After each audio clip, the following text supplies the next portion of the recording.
Hi, and welcome to episode 22 of the Wibbly Wobbly Geeky Weekly podcast. I'm Joe. And I'm Dave, and I'm pretty sure right now I might be sterile. Thank God. There's hope for the gene pool yet. And joining us today, He doesn't want to appear on camera. well, he can still say his name. George. There you go. George. George will be giving us the comments from the peanut gallery as we go along. We're gonna be again, folks. We're gonna give you a quick apology. The show's coming out late. Somebody had work long hours this week. Yeah, I got extra hours in, which means a slightly bigger paycheck, which I desperately need. Plus, we kind of wanted to push this out so we can get you, with the meat of our show. Well, yeah, that was just kind of a bonus. We didn't need to tell them that. I planned on telling them anyway. We went to see Rift Tracks last night, the Starship Trooper special, and then we followed that up as a double feature by going to see the 11 o'clock showing of Kick-Ass 2, which we'll be talking about that towards the end of the show. So, Dave, would you like to lead us off with a news story? Yeah, sure. Why not? Yeah, got nothing better to do. My first piece of news is Tron Legacy director Joseph Kosinski has been made director of the Twilight Zone movies. And I honestly hope he does it justice, because I'm a huge Twilight Zone fan. I loved every single one of them. Yep. Now you've seen the 90s one, right? Yep, my mom watches them from time to time. Uh, that was... I saw the 80s one. I thought it was okay. I loved the 90s one, especially where they were smart enough to actually do sequels to some of the originals. I actually liked it when they remade Eye of the Beholder. Eye of the Beholder, yes. Frame for frame and in black and white. Yes, and that was a extremely well done episode. The series as a whole was just wonderful, so I truly hope that they actually do it justice. I would bow down to this director if he got William Shatner to come back to reprise his role as, the guy on the flight in Nightmare at 20,000 Feet. Yep. That would kick ass so much. It'd be even better if they just kind of did it as a sequel. Oh, He's no. just he's finally gotten over his fear of flying. He has to go somewhere biplane for an emergency. No, it'll be William Shatner and his gay lover, John Lithgow. Yeah, you know what? I kind of got to go with that. The only way it'd be better is if it was his gay lover, George Takei. No. Yeah. That'd be one hell of a way to bury the hatchet. No pun What? intended. Shatner's skull? Yeah. Hey, don't make me play that Earth 2 episode again. Oh God, that broke my brain. I got him to listen to an episode of how basically half of the damn television universe is all an autistic child's dream. We'll have to play that for George sometime. And his dream hero is, Sergeant Munch. Detective Munch, yes. Detective Munch. So anyway, we'll move on to the next story. They are making a sequel to this. We knew this was coming. So he baked the cake. Kind of wished it wasn't, but it is. And the title for Sharknado 2 is Sharknado 2, the second one. Can't even keep a straight face while saying that. The best part about this story is... And this is from Slice of Sci-Fi, by the way. That's where we're getting this story. The best thing about this story is the day after this story was announced, there was a shark found on a subway car in New York City. Dude, I just screamed and ripped my way out through one of the walls. Somebody put it in the subway car. I'd have freaked. I would have become one of the Looney Tune characters, turned into a 6-year-old girl, screamed, and you would have seen just a body shape out the back door. In case you haven't guessed, folks, he has a fear of sharks. Yes, I do. Giggity. Which just is, it's ridiculous. I can't even see a picture of a shark without freaking out. I don't know why.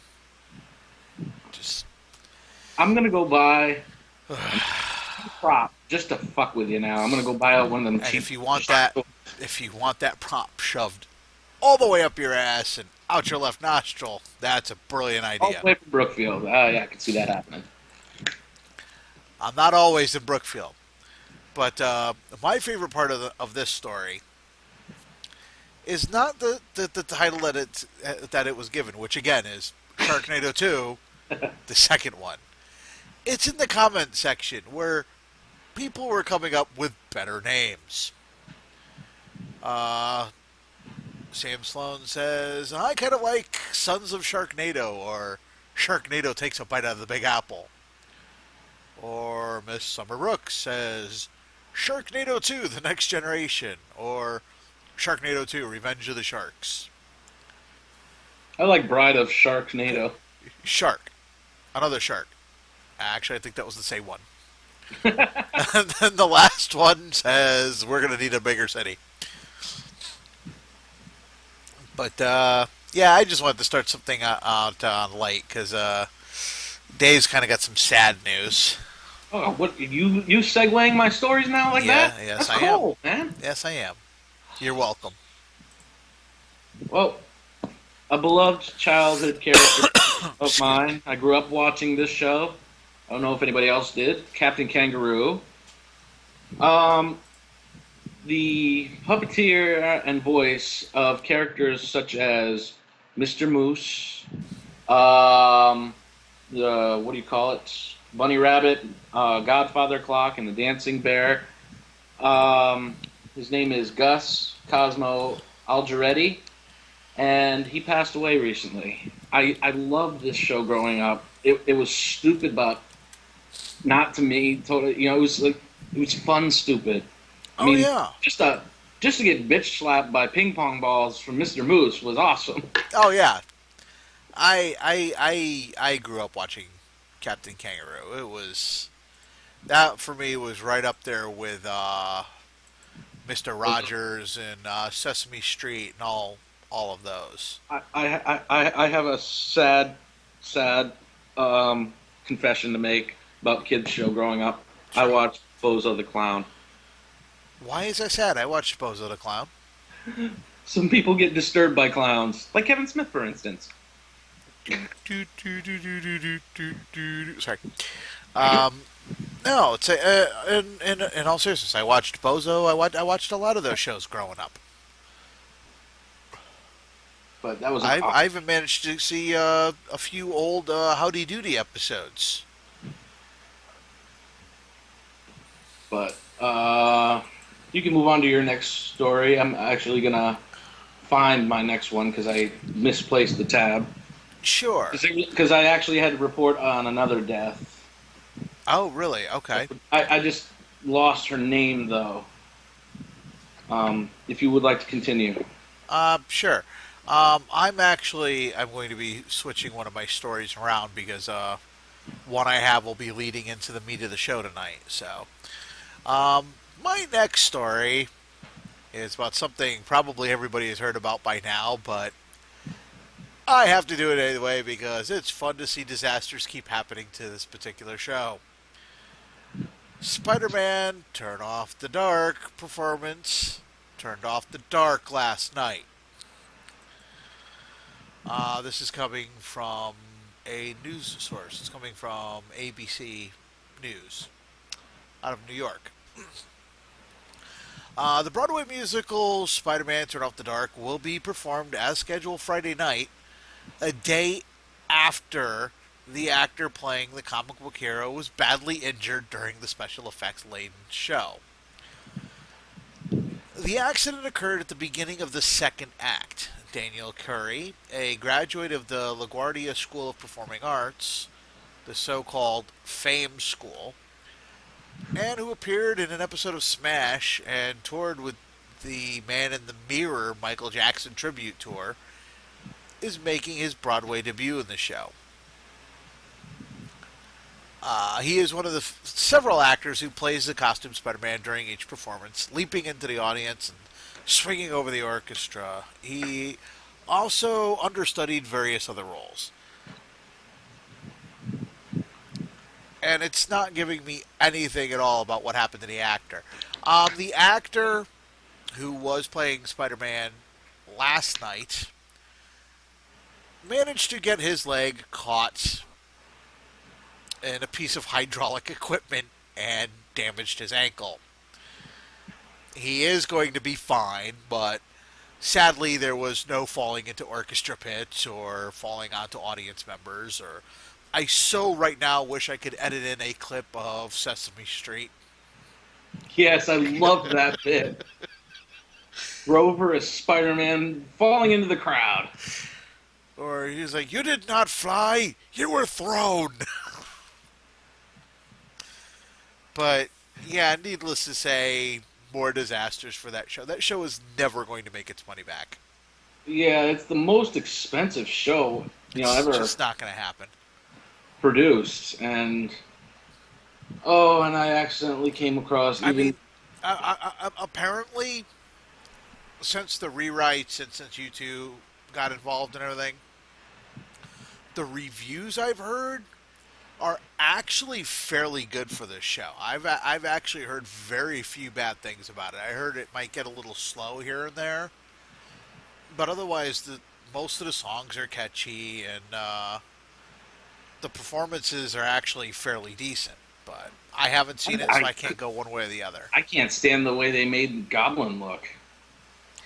Yeah, I don't know why they made him look like a mutant Ninja Turtle.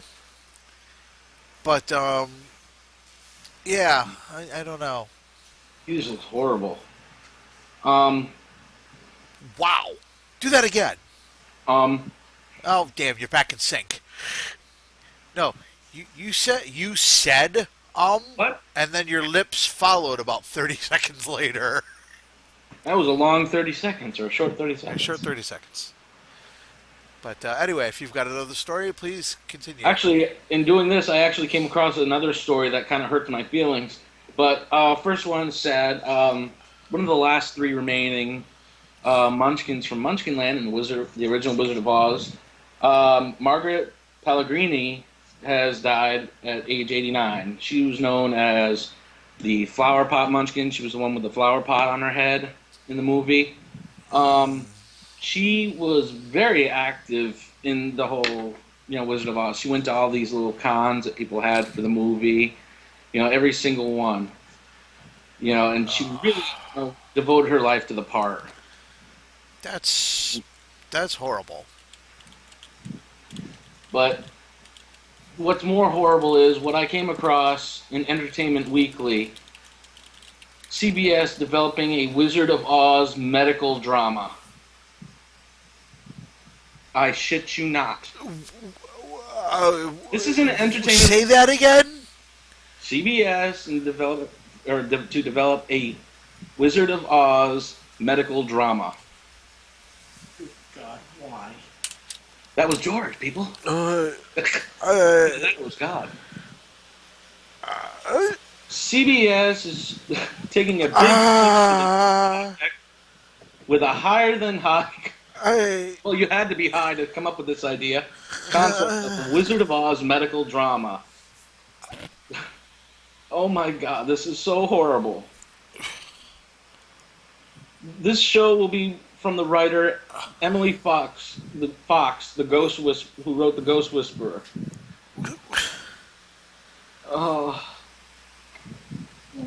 I think they're just trying to jump on the fairy tale bandwagon that ABC is set up. I mean, Fox is already going to I think they're going to fail with Sleepy Hollow. What? The Sleepy Hollow TV show that's coming out on Fox. What? You didn't know about this? No. Why are you trying to hurt me? It's Ichabod Crane, but he had somehow he got transported to the future or something. Or he came back Why not? They did I don't Sherlock know. Holmes in the 25th century. So, sure, what the hell? Why not? Or James Bond Jr. Shut up. George, slap him for me. Oh, I. Yeah. these are some horrible, horrible ideas. People want to rob your friggin' childhood. That's not even robbing the childhood. That's just. That just makes no sense. Just plain old dumb. What? All I picture is somebody rubbing the Tin Man's hands together, screaming clear, and putting them on somebody's chest. No! Stop it. God, God damn it, Fox. Just stop it. Fox. That's CBS. Fox, CBS, ABC, CBS, TNT, TBS, all of you knock it the hell off. This is why I don't watch a whole hell of a lot of TV anymore. This is why I watch shit like the Nostalgia Critic and the Angry Video Game Nerd and the Cinema Snob and all that stuff. Because you know what? It's I thought you said the syphilis snob. the syphilis snob. That's what it sounded No, like. the Cinema Snob, the syphilis snob. Jesus Christ! I watched the Spoony one, stuff like this, just because it's a hell of a lot more entertaining than the stuff that's on TV nowadays. Anyway, speaking of Fox, since I screwed up and brought them up anyway. Well, no, you brought them up because of the Sleepy Hollow. Jesus Christ. I can't believe I'm about to say this, but I am looking forward to an X-Men movie. And yes, I'm not joking. That was actually fairly difficult for me to say. Hey, the first and second one weren't that bad. No, the first and second one I thought were fine.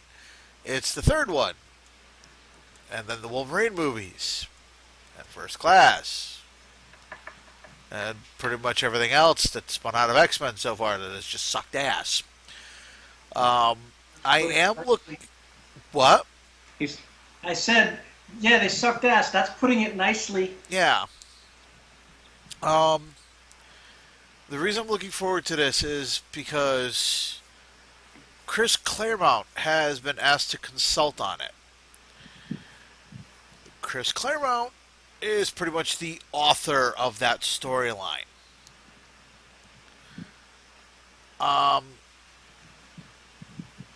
This is the exact wording. Chris Claremont told the website, which is the CBR website, by the way. I've been asked to kind of maybe be around for a little consultation. I won't have a lot of input at all, but it's nice that they asked. I'm looking forward to seeing it on screen. It was fun to write and fun to see what John Byrne and Terry Austin did. And now we get to see what it's like on the big screen. So it'll be a lot of fun. There's already been a couple of little things that I'm not big on. Like, in the story, it's always been Kitty Pryde going into the future. Yes. They decided in this version it's going to be Wolverine. Why Wolverine? Because he's more popular! That is their thinking on it. That is the only reason they made that change. In other words, not a necessary change. You should have stuck with Kitty Pryde because it would have had more of an impact on her. Because at this point, she's married to Colossus. She has been at the school the entire time while Wolverine has been running around to Japan and Canada and losing his memory and getting shot in the head and doing this, that, and the other thing. So she's been there pretty much since if you go by their timeline, since the 70s up until now. She's always loved Colossus. Colossus actually tries to talk her out of it because you know what? As bad as this is, at least here we're together. If you go forward, quantum leap style, which is how this works, and you change everything that happens, we may not get together. Oh my God! So Forge helps her go forward. And again, I'm going by the original story. My God. I'm sorry. Go ahead. No, you got Wolverine, and he's going to go back in time in quantum leap style into his body just before he told the Professor and Magneto to fuck off. That would be funny. Fuck me. What? Nothing. But well, considering who played Magneto, he might try to take him up on the offer. Ew. No, No. Ew. no. But yeah, if they do actually listen to Chris Claremont, that really would it would really fucking help. It really would. But you have one more story, sir. Yes. They found a writer for Assassin's Creed. They've already had a star in mind for a while in Michael Fassbender to play Altair in Assassin's Creed. But they've got a writer in Academy Award nominee. Sorry, Scott Frank. He wrote Minority Report, and this is why I'm up in odds about it. He also wrote Wolverine. Yeah, Say anything because I haven't seen it yet.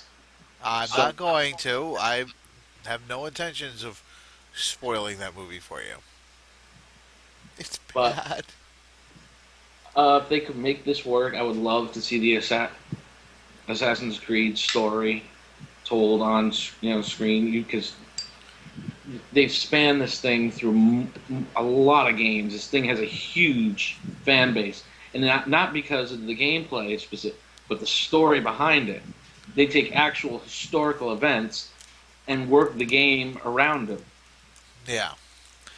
Like I said, it seems like it's a decent game. It's just too slow for me personally.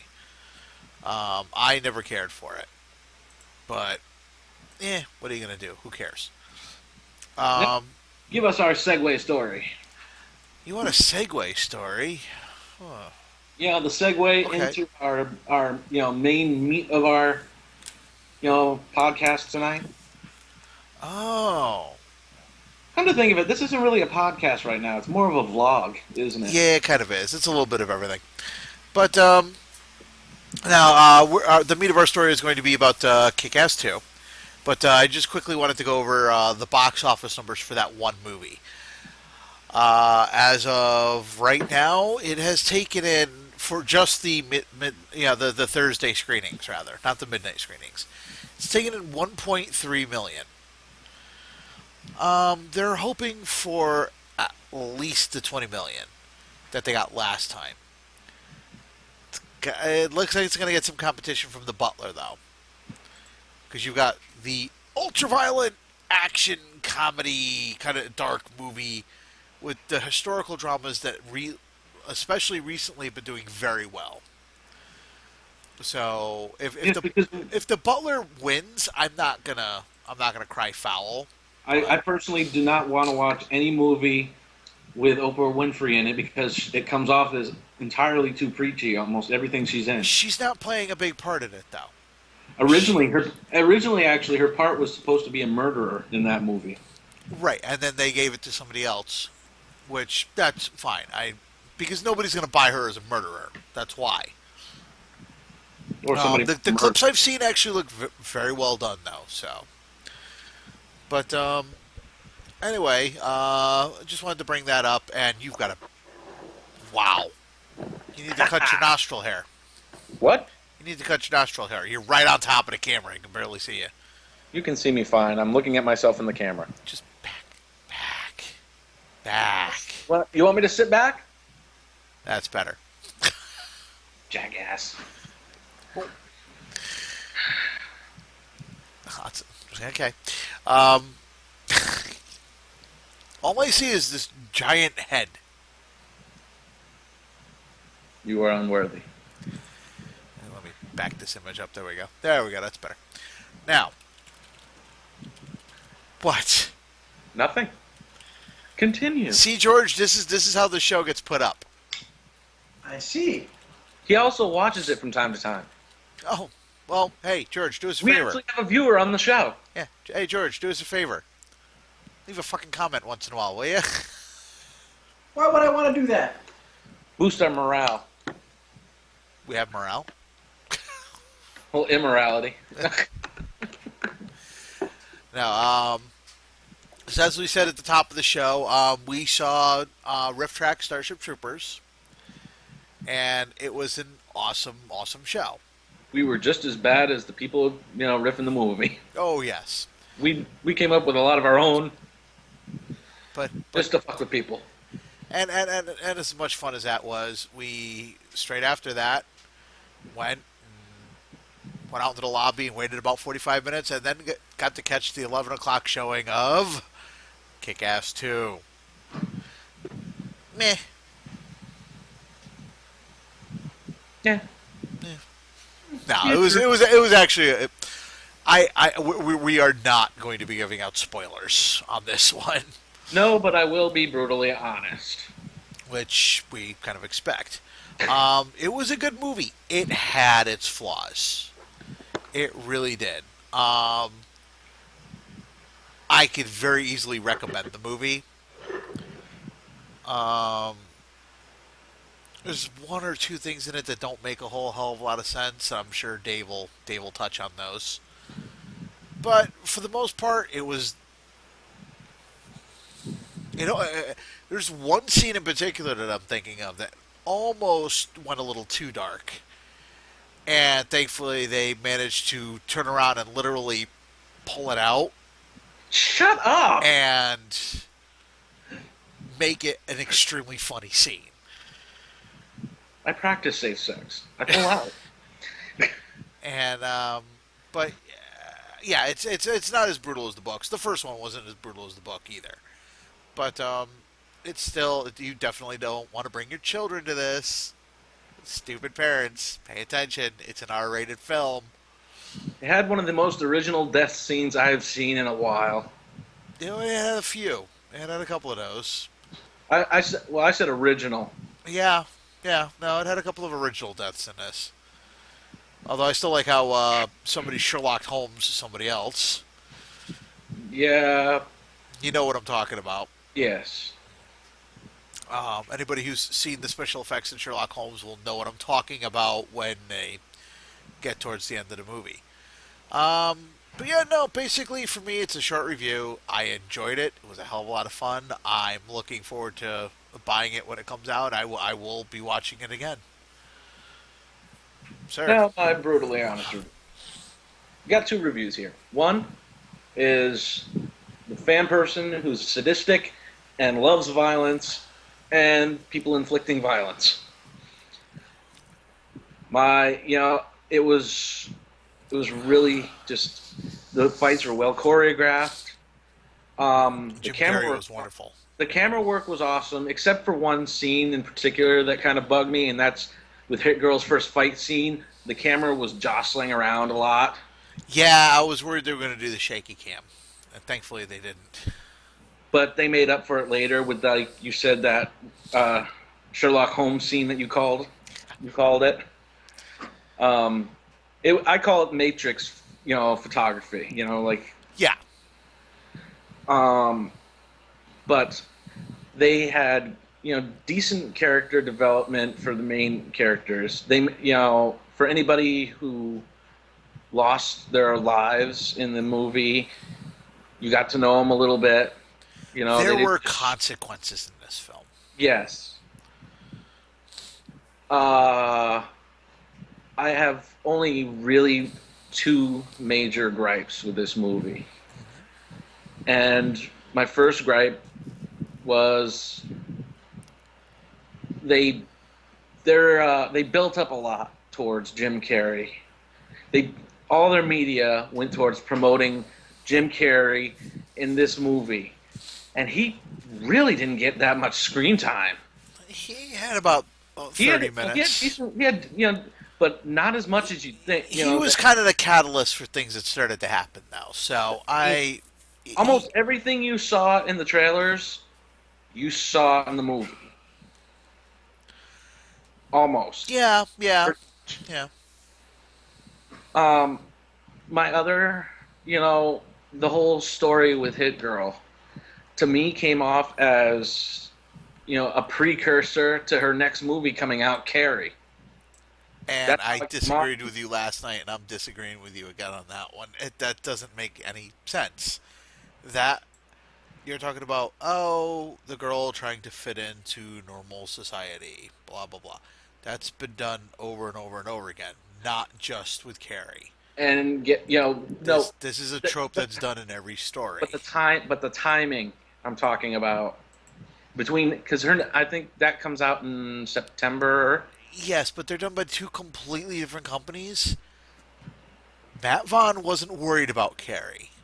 Carrie was shot before they did Kick Ass 2. He's not worried about Carrie. He's worried about making Kick Ass 2. The You worst, know, but the worst part ever about going to this movie was that first trailer. no, you mean the second trailer. Oh, second trailer. Not that the first one was any better. I actually mentally blocked the first one, but the second one wasn't any better. We're going to see an ultra-violent comic book movie with decapitations and severed limbs and And as the Saints go marching in during a brutal bar scene, which was just hysterical. It's not quite as funny as the banana splits, but damn close. and the trailer they show is for a documentary movie starring One Direction. Was that One Direction? They all look alike. Yes, It was a boy band. they were Bieber clones. We know it was a boy band, but according to them, they They're don't not- act like a boy band, even though they were acting completely like a bloody fucking boy band. Well, to be honest, one of them was playing an instrument. So he's But, no. slightly less retarded. I mean, like George pointed something out last night though, where he said at least it looked like they're actually doing good things, like that one kid who bought his mother a house. Cool. Still don't give a shit. And then in the middle of the movie, they had more boy band shit that made me just almost want to hurl. Like, I felt like I was getting touched with that, throw up stick in the movie. The sick stick. The six stick. Yeah, I almost. I was, Don't just stop there. Stop there. it is very messy. It does play an important part though. It's a very very short scene, but it does actually do something important. Again, it gets something else in the story rolling. You know. Mm. So, Now, as far as Red Mist's character as it evolved, I had a little bit of a problem with it because he was acting more like an insane monkey. actually, I think after his father's death in the first movie, he just snapped. Okay, I get that. I get And that. That's cool. why he Especially was when- acting the way he was. Especially after the accident with his mother. Which was. Yes, my ladies and folks, Witchblade is dead. And correct me if I'm wrong. She did not have that heavy Jersey accent. She did not have that heavy Jersey accent in the first movie. I don't even remember seeing her in the first movie, to be honest with you, so I don't remember. But he goes when they got that scene where he meets the boss of the family, and he teaches him a lesson. He got serious for a second. He's like, "Thank you, I needed that." Yeah. But he still acted batshit insane. I got I got fertilizer to make the bombs with. Is that crap over tumor. there? It's like, I'm pretty sure you need the chemical stuff. Shut up! Do it for me. He was just. He had no plan at all. No. He like you said, he was batshit insane, and that was the point. He was meant to be. But you figure that after he got serious after that one scene in the with Yes, I know what you're talking about. he would act a little more controlled about it. But No. that wasn't the case. But at the end of the day, thankfully, it was still a good movie. You've got nitpick scenes in the first one. You got nitpick scenes in the second one. Kick ass getting shot in the back and the front. Yeah, that's in the trailer. Yeah, another thing. Oh, I'm sorry. That breakup scene. Yeah. The girlfriend from the first movie. Don't spoil it. I, it was just It just comes out of nowhere. Let's put it it that way. was We won't it say was what is said. it was an unnecessary scene in the entire movie. You You did not need it. they'd have been better off just writing her out, or saying she moved, or they broke up because was still doing the kick-ass thing, or because he wasn't doing the kick-ass thing, because he's not at the beginning of the film. That's not a spoiler. Yes, because she actually started, showing more interest in him once she found out he was kick-ass. Exactly. Once he stopped, she could have lost interest. So, Even though she was actually the one who tried to get him to quit in the first movie. yeah. So, would you recommend the film? I recommend the film. Like I said, I had a few problems with it. The choreography and cinematography were awesome. The music was great. Yes, the music is always great. Yeah, the music in both movies so far have been excellent. I mean, Banana Splits and Bad Reputation in the first movie. They, again, you can tell that everybody is having fun in these films as well, which is a good thing. And getting crushed between Mother Russia's legs, not a bad way to go. Yeah, it is. Anyway. No. She doesn't look like that in the face. They put a lot of makeup on her. I'm sure the rest of her body looks like that. Yeah, it's a hot body. I love a woman that can kick my ass. For me, Sure. women that are built bigger than Arnold Schwarzenegger back in the days when he was doing Conan does not do it for me. George, do you like a woman that can kick your ass? I got nothing. We know that. Do you like a woman that can kick? Nom, nom, nom. No, but she had some of the best kill scenes in that movie. Oh, she did. She did. They made a point of pointing out that she was the highest paid of the villains, and that how much she was worth it by showing us. And then she kept killing cop after cop. He goes, "Wow, she gets paid that much? She's worth it."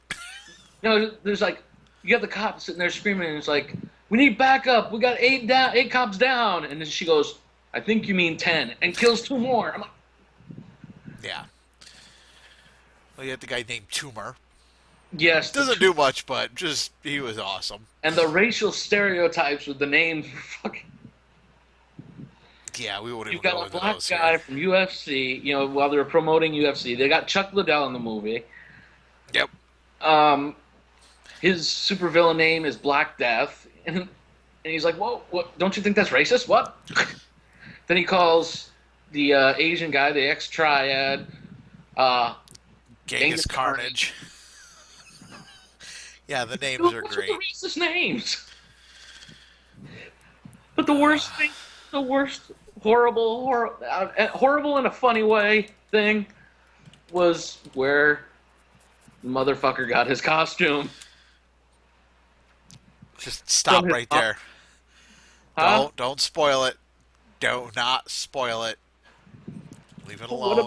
What about even what he finds with them.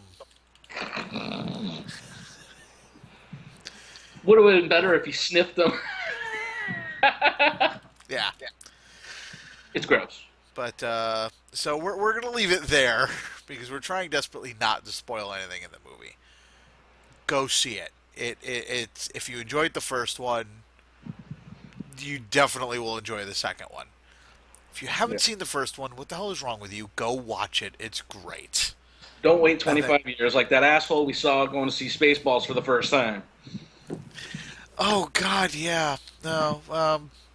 For people at home who don't know, we went to go see a very late night showing of Spaceballs. What, about 3 months ago? 4 months ago? Oh, longer than that. It was like Was it? 6. About 6 months ago? Okay. And it's the type crowd where you're going in and you're laughing and you're making comments at the screen. And one schmuck actually made it just to turn around and look at us and say, I've never seen this movie before. And I just got up and walked over to him and said, dude, you picked the wrong fucking showing. We should take him to see Rocky Horror. He'd never survive.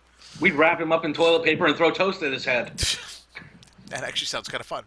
Pinata. Pinata. What? Hasta luego. Oh, I got nothing.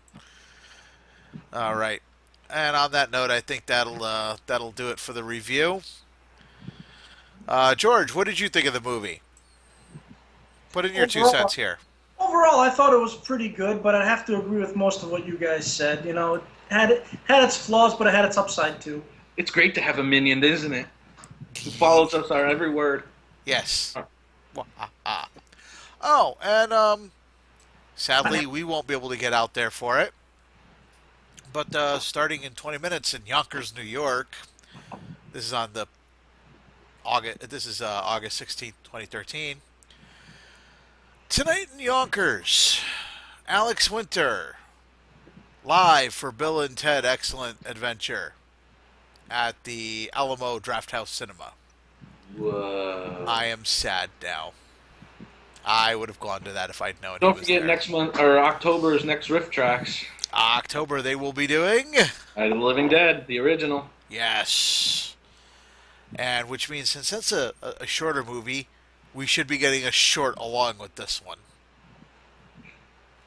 Cool. I won't be around, actually. I'll actually be out of town. You'll be out of town. I don't know where the hell I'm going to be at this point. Matter of fact, me and George are going to talk about it a little bit more after the show is done. So, on that note, I think we're going to bring the show to an end. All right. All right. Dave, would you like to tell them where they can reach us? I always got to tell them. Fine. Because you're good at it. If you're watching us on YouTube, we're at the channel Wobbly Pod. On Facebook, Wobbly Pod. Our email is wobblypod@yahoo.com or wobblypod@gmail.com. If you didn't get that, screw you. No, I'm just kidding. If you didn't get that, that means you're not watching, which is everybody. Yes, one of our viewers here doesn't leave comments or tell about us to his friends. Nobody cares. Or his family or anybody. He's embarrassed of us. I think half his family doesn't speak English anymore. That's not our fault. All right.